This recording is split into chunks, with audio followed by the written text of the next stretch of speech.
In the headlines, fruit fly infestation threatens Dominica's export of local fruits to the U.S. market.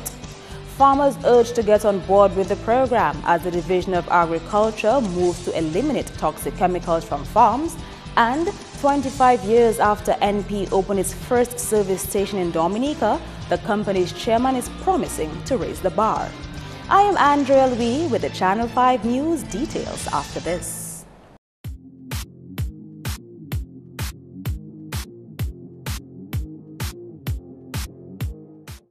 Thank you for staying with us. Topping the news, the Julie mango, cherry and guava fruits are facing what is being considered a very serious problem. The U.S. has placed restrictions on their imports. Idonodem Baptist explains. While to the ordinary person, fruit flies may seem harmless, some of our common tropical fruits are being affected by a fruit fly infestation.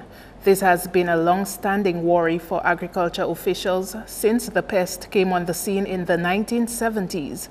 It has gotten so severe that foreign agricultural experts have had to come in to assist the Ministry of Agriculture to properly assess the situation of the Anastratha obliqua, or the West Indian fruit fly. Our Julie mangoes are bearing the brunt of this onslaught of fruit fly damage. In Dominica, you notice that the West Indian fruit fly is a major pest on mangoes, but that is not observed in some other Caribbean countries. So what we're doing is looking to see why that is the case. What we're doing, we're helping to set up a system where fruits are collected and we are allowing the life cycle to progress, and from that we'll collect the fruits, collect the pest and send those off for identification, just in order to assess differences in how they look and whether they're the same as other species in different countries, or so that will help us to implement better management practices across the board. So we're targeting Trinidad, Dominica, St. Lucia and Grenada for now. The fruit fly has caused a decline in mango exports, and in other parts of the world, Europe and the US have banned mango imports because of the infestation. This work we're doing now will be focusing mainly on the Julie mangoes, and we know that it's a major export crop. And if we can reduce the impact of this pest on Julie mangoes, then we will be able to secure export markets for the Julie mangoes in the future. And this is what we're hoping to achieve. How long will your assessment be? Okay, we will be here on island for 1 week. So we'll be working with the Ministry of Agriculture, the Crop Protection Unit. We'll be training the local staff as to how to go about in rearing this fruit fly from the egg stage to the adult stage, and we'll be doing other molecular work on those fruit flies. Their expertise will strengthen efforts by local agricultural staff at eliminating the breeding sources of this pest. What we've seen in recent time is an increase in the population. We have got some restrictions. We're talking about the US countries that have put some restriction in the export of our fruits, and we speak of mangoes, guavas, cherries. We had a significant market in Barbados, and now Barbados is now asking for hot water treatment, and that is a measure you can take before you export. And so the work that we are doing, we are getting some support from the USDA office, the office in Trinidad, and this work is being collaborated with CADI and the Ministry of St. Lucia. In agriculture, farmers are being reminded that they have a role to play in ensuring the health and safety of the Dominican public. An official in the Division of Agriculture noted that the division is moving away from the use of toxic chemicals in the farms and urged farmers to get on board with the program. And we have to be mindful of our environment and where we are spraying these toxic chemicals around schools, health centers, or rivers and residential area. Some of these chemicals are very toxic and they can cause serious problems for plants, animals and humans. And so through our programs over the years, we have recommended some natural biological pesticides that are less harmful to the environment. Anselm says that some pests withstand certain types of chemicals, therefore care has to be taken with which pesticide is used for which pest control. Pests would have different mouthparts, and so not any chemical would control the pests. So there are pests with sucking and piercing mouthpart, and so you need a contact or systemic chemical to control. So what we have seen in recent years, once a farmer would notice some symptoms of pests, they would go to the agents that sell pesticide and request a particular pesticide that may not be the desired one. While understanding farmers' preference to use chemicals on their farms, Anselm says that there are natural biological controls which could be considered. Our program over the years have been training the farmers in good agricultural practices, training the farmers in using natural way of controlling the pests, using garlic and pepper sprays, and even some pests like mealybugs and scale. We have encouraged using safer soap. Even going forward with our black sigatoka management, we are looking to use our own bay oil to control black sigatoka.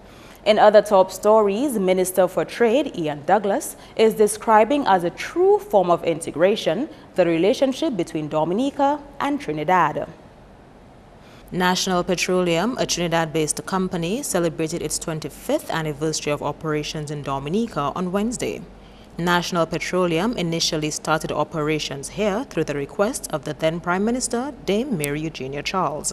I'm happy today that we have people who are Caribbean conscious, and it is that Caribbean consciousness that allowed the owners of National Petroleum in Trinidad to have the foresight and the bravery to move out of Trinidad and to be able to foster operations and to establish in the smaller islands of the region like Dominica. And that is a very great move for the Caribbean integration process.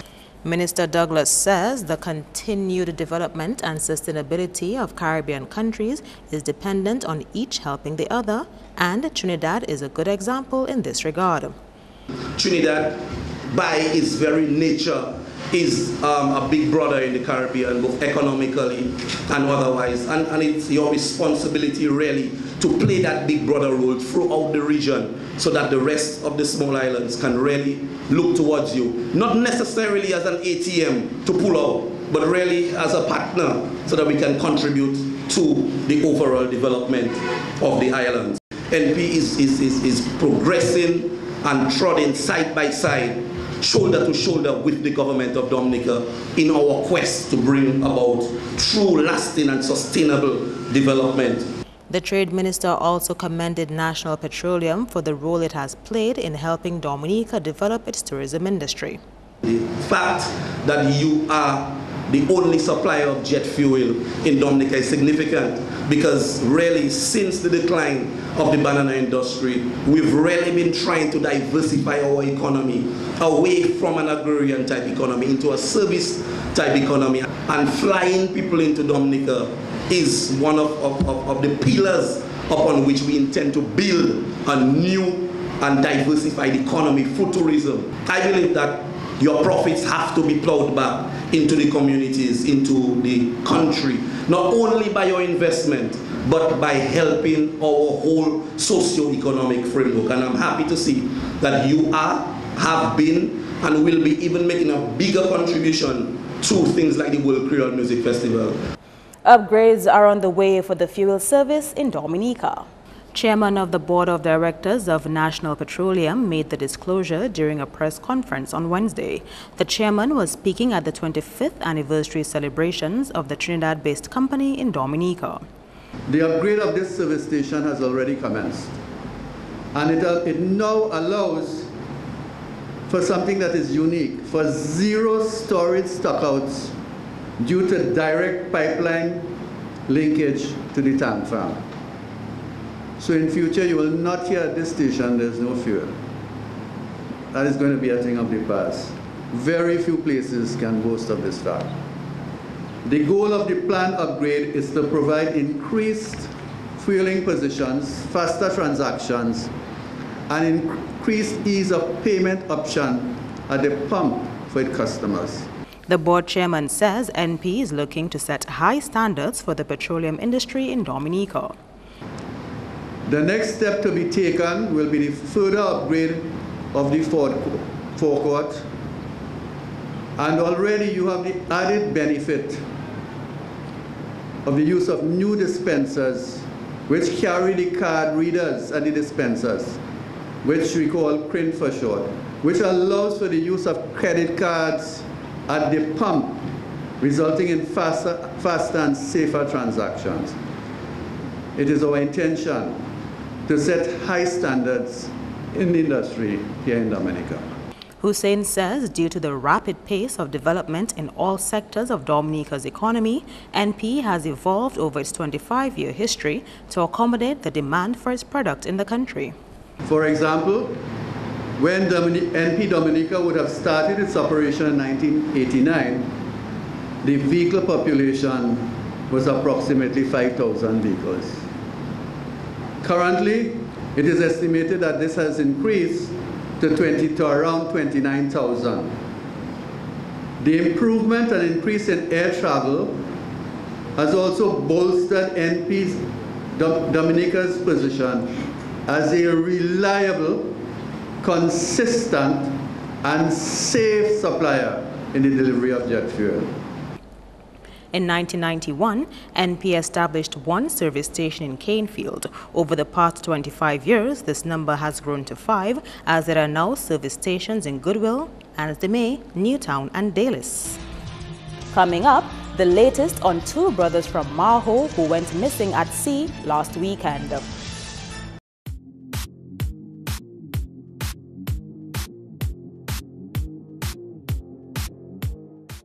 Welcome back. MP for Maho, Honorable Rayburn Blackmore, went on a tour in his constituency on Wednesday, the first in a series of interventions to be undertaken there. The tour began in Fomache, Massac. Channel 5 News accompanied the parliamentary representative on the tour. In due time, we will be doing a road higher up into the area they call Canal, where we shall be spending close to $90,000 to get the road to the residents down in Canal. And then we also will be embarking on some improvement to some areas where you have natural water courses. So we have to ensure that we have some proper storm drains, because when it rains heavily, the people in Fomaje actually are very much at risk, and we have to ensure that we actually build proper storm drains here. The important thing that's happening there today actually is that the road that's been constructed now is being done by the people of Massac and Fomaje. The contractor is a local contractor, where we're spending close to $60,000 just to improve that section of the road. And as I said before, we shall be spending close to $300,000 in that area alone to improve the road network and to give some access to the people of Canal, and to improve on the natural water courses, namely to actually construct some storm drains in that area. Blackmore says work is also being undertaken in other areas within his constituency. We have just actually started and almost completed some important works, road works in the Jimit area, where we have done close to 95% of the work to be done in that particular area. We are now spending close to $103,000 in that section in Jimit. And the intention, therefore, is to do all the roads in Jimit and to take Jimit to a higher level. We'll have a more detailed report on these projects in our next newscast. Well, left up to public bus drivers, the majority of them would review the new traffic arrangements. That's the sense we're getting from them as we sought their feedback 3 weeks since these traffic arrangements have been in place to accommodate the Westbridge project. For the bus drivers running the Castle Bruce and Kainago territory routes located at the Baytown bus stand, they have certain fears since they claim illegal activities are taking place in that area. Some of the other buses, they boycott us on the other side. They stay at Chica's side by Save-A-Lot and they load. While we're here waiting to get a load, other buses on the other side loading and we hear nothing for us.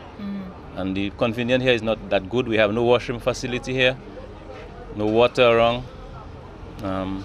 It's just not good at all. So most of us, we are complaining about it. We think we want to get the authorities to do something for us. They say they would like to see more police presence to regulate traffic at their bus stands in Roseau.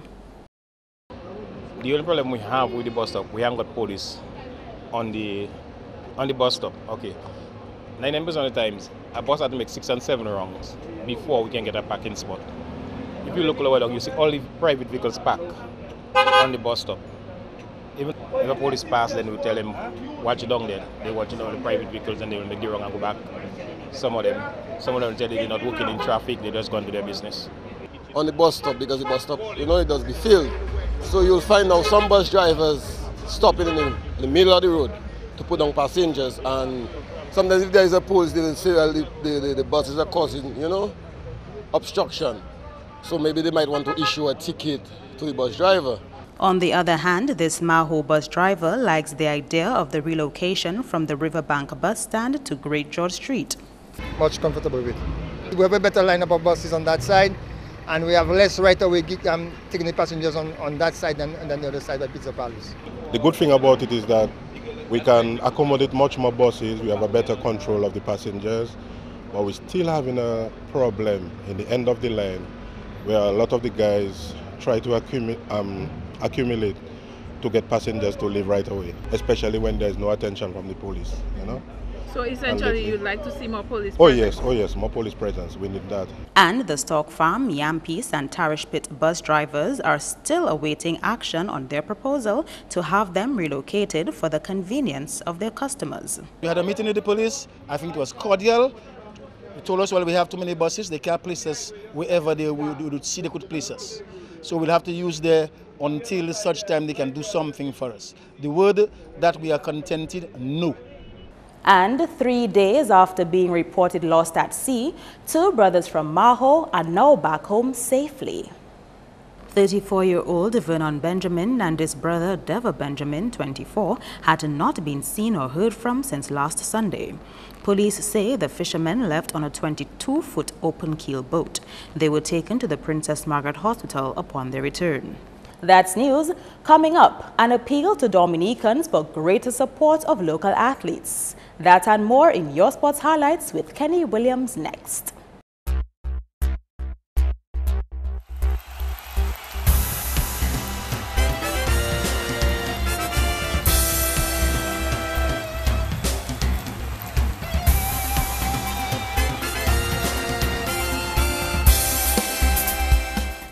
First up in sports, West Indies had arguably a good first knock when they played against Australia on Tuesday. However, 282 for 8 just wasn't enough as the Windies went down by 6 wickets to Australia. Marlon Samuels had a game high of 125, while Danish Ramdin supported with 91, the second highest in that match. Mitchell Stark took 3 for 51 for Australia, the team ending on 283 for 4 in 48.4 overs. Mitchell Marsh scored 79 and Stephen Smith 78 for Australia. The Windies bowlers struggled to get wickets as Shannon Gabriel, Suleiman Ben and Carlos Brathwaite picked up 1 each. Still on the cricket scene, Atkinson Primary recorded a 6-wicket win over Siniku to become the 2016 Sports Division Swiss Embassy Primary Schools cricket champion. Siniku batted first and scored 62 for 9 in 10 overs. Shawnee Prevost scored 17. GM Sanford took 3 for 1 and Morrell Burton 2 for 8. Atkinson replied with 65 for 4 in 6.5 overs. Marcel Burton scored 28. Shawnee Prevost picked up 1 for 5 and Burkhard Francis 1 for 12. The district championship starts on Friday. Still in sports, Dominica's dynamic trio describes their experience in Jamaica as positive and enlightening. Perry Charles, Jemiah Timothy, and Keanu Martin left the island last week to take part in further training under the Digicel Kickstart Clinic program in Jamaica.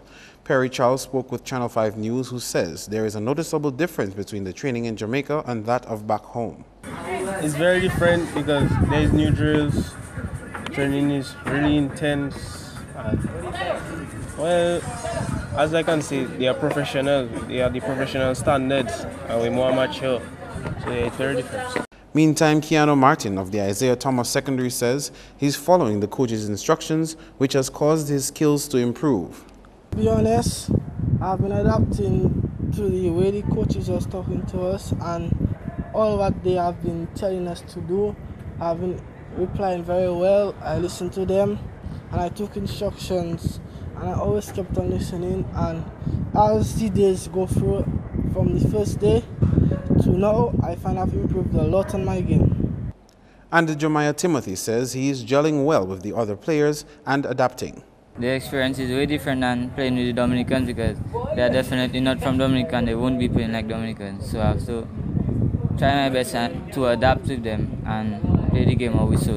It's gone well, but sometimes I got to try to talk like them with the accent or whatever. In track and field, national athlete Brendan Williams is calling on Dominicans to give more support to local athletes whether they win or lose. His comments come ahead of Dominica's representation at the Trinidad Nationals on the weekend. We haven't got a lot of athletes per se, and we tend to support the other original partners like the Jamaicas, the Grenadiers, Trinidad. I mean, just put your support once behind your own fellow man and not criticize them for not, let's say, winning a medal or making the finals, but support us for our endeavors and all we have to go through to make it on the world stage. Meantime, Williams says his experience training outside of Dominica has proven to be fruitful. As we know that we do not have a track and field stadium here in Dominica, so basically training a facility where you can have access basically 24/7.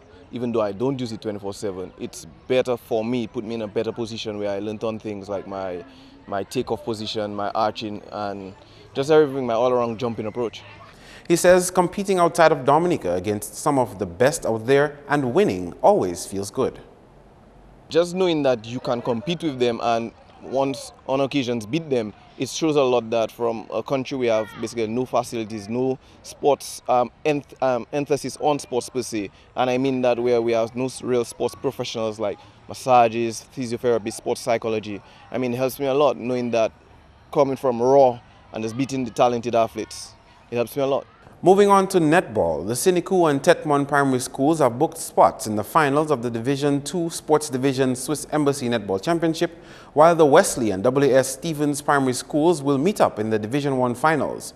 In Division I games on Tuesday, Wesley defeated Salisbury 25-8, Nadisha Bellot got 14 from 17, and Natalia Benjamin 11 from 22. For Salisbury, Hannah Later had 5 from 9, and Jennifer Joseph 3 from 10. In the other match, W.S. Stevens beat Roosevelt Douglas Primary 14-8. Shooting for W.S. Stevens, Nayoka James 11 from 16 and Brianna Baptist 3 from 4. For RDPS, Kitani Simon got 7 from 8 and Bazini Nayaba 1 from 4. Meantime, in second division highlights, Siniku won over Paybush 18-11 and Tetmon beat Pioneer 10-9. The Division II finals is scheduled for the Dominica Grammar School Hardcourt at 3 on Monday, while the Division I will close off at Marigot on July 4. In basketball, rain forced the abandonment of play in Tuesday's edition of the 2016 Flow DABA League, but the games continue, weather permitting, on Thursday. The Division I teams will get things going from 7 when Justina Charles Thunderers come up against Intelco Security Raiders, to be followed by E.H. Charles Crossover and Signman X-Men battling it out in the Premier Division at 9. The games are scheduled for Lindo Park.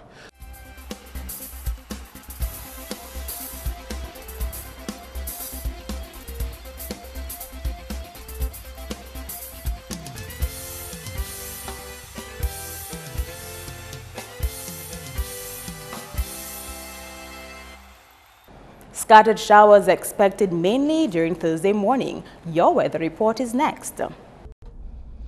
Good evening, Dominica, and welcome to tonight's weather broadcast. I'm your presenter, Marshall Alexander. We begin by taking a look at earlier infrared satellite imagery. What it showed: a relatively dry atmosphere across the region today as a high-pressure system dominated conditions. Just a few low-level cloud patches were seen on visible satellite imagery today, and this resulted in fair to partly cloudy skies across Dominica. Now, taking a look at earlier radar imagery, what it indicated: a few spotty showers across the region during today. Tonight's weather is expected to be fair to partly cloudy and breezy, with a few scattered showers mainly in the interior. These conditions are expected to continue into tomorrow. Sea conditions are expected to be moderate in open water, with waves peaking near 7 feet. Small craft operators and sea beavers, you're advised to exercise some caution. For the next 3 days, an increase in cloudiness and scattered showers can be expected on Friday due to the passage of a tropical wave, and on Saturday, partly cloudy to occasionally cloudy skies can be expected. Breezy conditions are expected to be maintained throughout the 3-day period.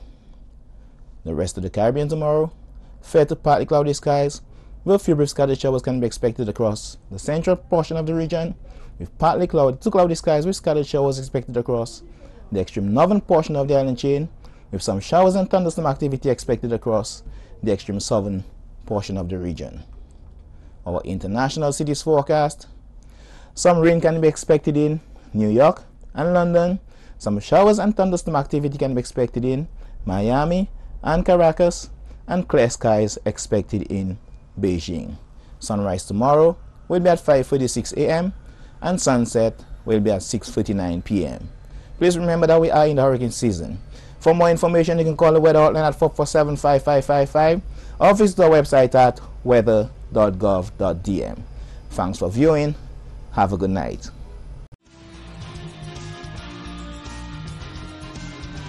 To end the news, the headlines again.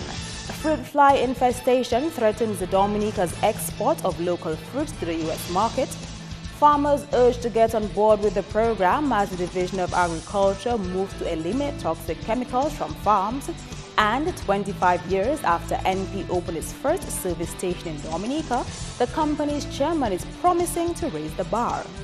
Feel free to contact us at news@MarpinNewsJune22nd2k16. You can also access our past newscasts on our YouTube channel.